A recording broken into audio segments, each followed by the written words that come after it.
Hello students, आज हम करेंगे types of insurance.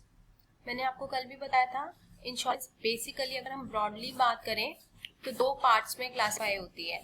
The first one is life insurance and the second one is non life insurance, जिसे हम general insurance भी कहते हैं। तो नॉन लाइफ इंश्योरेंस बोलो या जनरल इंश्योरेंस बोलो, एक ही बात है। आई बात समझ? अब बात ये आती है कि लाइफ इंश्योरेंस तो नाम से ही क्लियर है कि this insurance is towards the life of the insured, means in case it is totally dependent on the life of the person. Fine, but when it comes to non-life, means life is not related here, general insurance, there are various types of insurance. अब general insurance को further bifurcate किया हुआ है। देखो general insurance में आपके पास कौन कौन से इंश्योरेंस आते हैं। जनरल में आते हैं आपके पास मोटर इंश्योरेंस, मैंने आपको कल भी बताया था, जो आप कार का इंश्योरेंस कराते हो, कमर्शियल और पर्सनल व्हीकल का करवाते हो। Fire insurance is against the fire, कि अगर आपके पास कुछ ऐसा सामान है या कुछ आप ऐसी प्रॉपर्टी में डील करते हो या इवन इनफैक्ट आपका घर है या कोई भी प्रॉपर्टी है and you have like a doubt कि फायर से आपकी उस प्रॉपर्टी को कभी भी नुकसान हो सकता है, उस केस में you opt for fire insurance. फिर marine insurance, engineering insurance and miscellaneous insurance. Fine, so let's start in detail. हम यहाँ से करने की बजाय let's come to the content of your book. It would be easy for you to understand in this case. तो life insurance, बच्चों life insurance क्या है? Life insurance is a contract. सबसे पहली चीज बच्चों, इंश्योरेंस जितने भी आप पढ़ोगे, चाहे वो लाइफ है, चाहे वो जनरल है, चाहे वो नॉन लाइफ है, फाइन, चाहे वो लाइफ है, चाहे वो नॉन लाइफ है, इंश्योरेंस इज अ कॉन्ट्रैक्ट। तो कॉन्ट्रैक्ट का मतलब क्या है? जितने भी आपने बिजनेस लॉ में एसेंशियल्स ऑफ वैलिड कॉन्ट्रैक्ट पढ़े हैं, दैट इज मैंडेटरी। तो अगर कॉन्ट्रैक्ट वैलिड नहीं होगा तो इंश्योरेंस के जो रूल्स है वो एप्लीकेबल नहीं होंगे। फाइन, तो लाइफ इंश्योरेंस क्या है? ये कॉन्ट्रैक्ट है। किसके बीच का कॉन्ट्रैक्ट है? It is a contract between the insurance company and the insured persons. So यहाँ पर कौन से दो चीजें, दो लोगों के बीच में दो पार्टीज टू कॉन्ट्रैक्ट होती है। The first party here is insurance company and the second is insured person. Clear?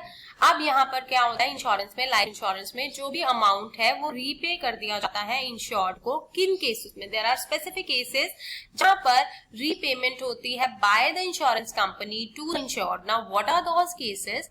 The first case here is maturity date, यानी कि जो भी पॉलिसी की मैच्योरिटी डेट होगी, जो भी कॉन्ट्रैक्ट में आपकी मैच्योरिटी डेट होगी, या फिर मैच्योरिटी डेट ना होकर के पीरियोडिक इंटरवल्स पर स्पेसिफाइड डेट्स होंगी। Periodic intervals means after a specified period, may be weekly, monthly, quarterly, annually, ठीक है।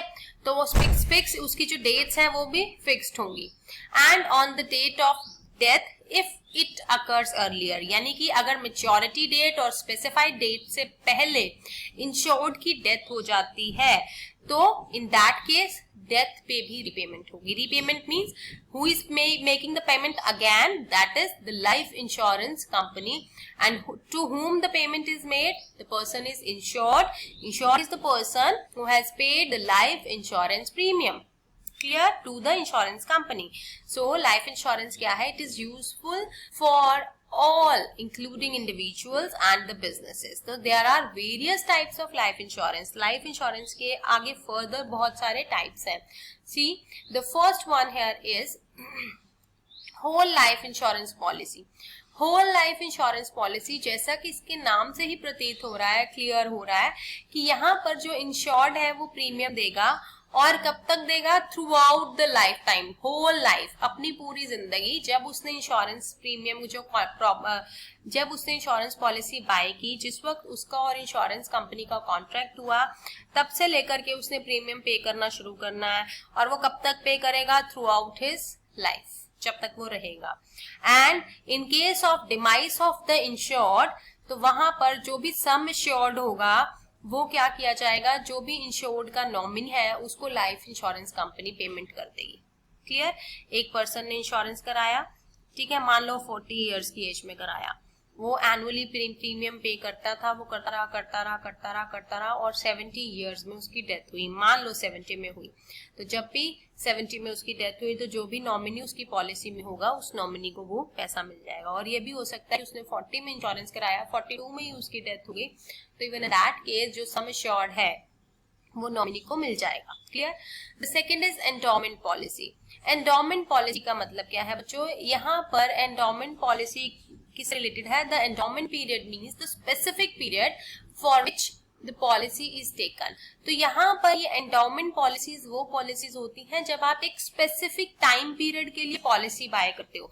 Means let's take an example, a person has taken out a life insurance policy for 5 years only, यानी कि 5 साल तक अगर उसको कुछ हो जाता है तो जो भी पॉलिसी है उसके नॉमिनी को पैसा मिल जाएगा, और इन केस ऐसा कुछ नहीं होता है तो जितना भी सम एश्योर्ड है वो 5 साल के बाद उस पर्सन को खुद से मिल जाएगा। ठीक है, तो the sum assured is paid either on the date of maturity और death of the insured, whichever is earlier. Clear.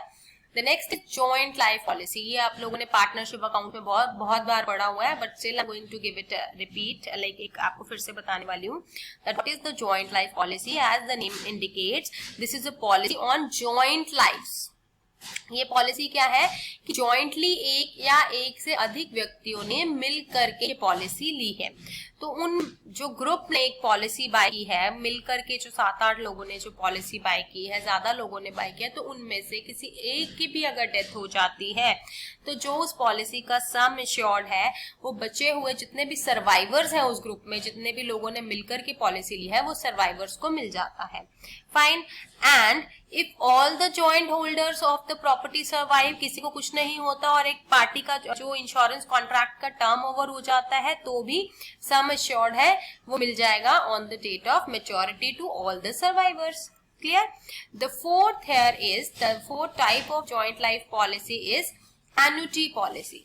Annuity policy क्या होती है बच्चों? तो इंश्योरेंस में एन्युटी का मतलब होता है कि एक predetermined period pay out to the insured until the death of that person, यानी कि आप जिस पर्सन ने जो भी इंश्योर्ड है उसकी डेथ से पहले एक फिक्स पेमेंट एक फिक्स टाइम पे उसको मिलेगी। वो पेमेंट प्री डिटर्मिन्ड है, यानी कि फिक्स है। पीरियोडिक मीन्स उसका टाइम भी फिक्स है, मे बी पेमेंट मंथली मिल रही है, क्वार्टरली मिल रही है, हाफ ईयरली मिल रही है, ईयरली मिल रही है। ठीक है, तो इस पॉलिसी में लमसम पेमेंट नहीं मिलती है, लास्ट में इकट्ठा पैसा नहीं मिलता है। इसमें क्या है, पैसा इंटरवल्स पे मिलता है, एक मंथली मिल जाएगा, वीकली, जो भी आपका कॉन्ट्रैक्ट में फिक्स होगा, और एक फिक्स्ड अमाउंट मिलेगा। ठीक है, सो यहाँ पर एन्युटी प्लान्स वो प्लान्स होते हैं जो कि पीरियोडिक पेमेंट्स देते हैं इंश्योर्ड को for a specific number of years. ठीक है। The next is sinking fund policy. Sinking fund policy भी आप अकाउंट्स में 12th क्लास से पढ़ते हुए आ रहे हो, जब आप असेट के रिप्लेसमेंट के लिए सिंकिंग फंड क्रिएट करते थे। ठीक है ना, तो यहाँ पर वही चीज है। तो these policies are taken out by the firms and the companies to accumulate the funds for the replacement of fixed assets और to pay off a liability. तो सिंकिंग फंड पॉलिसी क्या है? ये वो पॉलिसी है जो किसी फर्म ने या किसी कंपनी ने बाय की है। किस लिए की है? ताकि after a specified period of time जब उनको अपना फिक्स्ड एसेट रिप्लेस करना होगा तो उसके लिए उनको बल्क अमाउंट ऑफ फंड चाहिए होंगे। जब उनके पास नहीं होंगे तो इन दैट केस वो insurance company would help them to replace the asset, और the option can be the sinking fund policy can be taken out to pay off a liability as well. Clear? The next is the group insurance policy. ये सारे हम life insurance policy के types पढ़ रहे हैं। ठीक है, सब बता रही हूँ। तो 6th is life insurance policy, group insurance policy. तो ग्रुप इंश्योरेंस पॉलिसी क्या होती है? ये पॉलिसी ग्रुप की है। ठीक है, और who is taking out policy? This is being taken out by the employer for his employees और by an association for its member. ये ग्रुप इंश्योरेंस पॉलिसी नॉर्मली क्या है, एम्प्लॉयर अपने एम्प्लॉइज के लिए लेता है। अब एक एम्प्लॉयर है, एक कंपनी है, उसके पास बहुत सारे एम्प्लॉइज काम कर रहे हैं, तो उसने अपने सारे एम्प्लॉइज के बल्क में पॉलिसी बाय कर ली, that is known as group insurance policy. उसको हर एम्प्लॉय के लिए एक इंडिविजुअल पॉलिसी बाय करने की जरूरत नहीं होती। इन द सेम मैनर अगर कोई एसोसिएशन अपने मेंबर्स के लिए पॉलिसी बाय करती है तो उसको हम ग्रुप इंश्योरेंस पॉलिसी बोलते हैं। So only one policy is issued in the name of the group. सिर्फ ग्रुप के नाम की एक ही पॉलिसी होती है। मैंने अभी आपको बताया हर इंडिविजुअल की अलग अलग पॉलिसी नहीं होती। Next is term insurance policy. What is term insurance policy बच्चों? टर्म लाइफ इंश्योरेंस में क्या होता है, कंपनी जो है एक लमसम अमाउंट पे करती है डेजिग्नेटेड बेनिफिशियरी को, और कब पे करती है? इन case of death of insured. In case insured की डेथ होती है तो उस केस में जो भी नॉमिनी होगा उस नॉमिनी को इंश्योरेंस कंपनी जितना भी सम इंश्योर्ड है इकट्ठा लमसम में वो पैसा पे करती है. इसमें जो टर्म इंश्योरेंस प्लान होते हैं उसमें मेच्योरिटी अमाउंट का कोई भी फंडा नहीं होता. No maturity amount is paid. Means ऐसा नहीं है कि 4 साल बाद या 5 साल बाद इतने पैसे मिलेंगे जैसे आप एंडोमेंट पॉलिसी में पढ़ते हो. नहीं, इसमें ऐसा कुछ भी नहीं होता है. इसमें simply the amount is paid only in case of demise of the insured to the nominee of the insured. तो नॉर्मली इसमें जो प्रीमियम होता है टर्म लाइफ इंश्योरेंस में it is quite low when compare to other life insurance policies जितनी अभी हमने पढ़ी है. अगर उन सब से कंपेयर किया जाए तो नॉर्मली टर्म इंश्योरेंस पॉलिसी में जो प्रीमियम का अमाउंट होता है वो बहुत कम होता है. The next is money back plans. money back plans क्या होते हैं बच्चों? नाम से पता चल रहा है यहाँ पर मनी क्या है, the money is getting back. So in policies में क्या होता है कि periodic payments of the partial survival benefits is paid, and in case of death during the policy period the full amount of sum assured plus bonus is paid to the nominee. It means no deduction is made for the period payments made. इसका क्या मतलब है कि देखो दो चीजें हैं कि in case during the time period survival हो रहा है जो भी इंश्योर्ड है तो वहां पर पार्शियल सर्वाइवल बेनिफिट्स वो भी फिक्स्ड होंगे, वो एक पार्शियल सर्वाइवल बेनिफिट्स मिलेगा. बट इन केस अगर उसकी डेथ हो जाती है इंश्योर्ड की तो full amount of sum assured मिलेगा जितना भी है, प्लस उसमें कुछ बोनस का भी अमाउंट होगा that would be paid to the nominee. So that was all about life insurance. अब कल हम पढ़ेंगे general insurance. That's all for today. Take care.